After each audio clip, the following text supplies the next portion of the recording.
మనము యెహోవా వెలుగులో నడుచుకుందము. యాకోబు వంశమగు ఈ జనము తూర్పున నుండిన జనులు సాంప్రదాయములతో నిండుకొని ఉన్నారు. వారు ఫిలిప్తి వలె మంత్ర ప్రయోగము చేయుదురు. అన్యులతో సహవాసము చేయుదురు గనుక నీవు వారిని విసర్జించి ఉన్నావు. వారి దేశము వెండి బంగారములతో నిండి ఉన్నది. వారి ఆస్తి సంపాద్యమునకు మితి లేదు. వారి దేశము గుర్రములతో నిండి ఉన్నది. వారి రథములకు మితి లేదు. వారి దేశము విగ్రహముతో నిండి ఉన్నది. వారు తమ చేతి పనికి తాము వేలతో చేసిన దానికి నమస్కారము చేయుదురు. అలుపులు అనగదొక్కబడుదురు, గనులు తగ్గింపబడుదురు.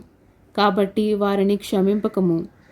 యెహోవా భీకర సన్నిధి నుండి, ఆయన ప్రభా మహాత్మ నుండి బండ బీటిల్లోనికి దూరము మంటిల్లో దాగి ఉండము. నరులు అహంకార దృష్టి తగ్గింపబడును, మనుషుల గర్వము అనగదొక్కబడును.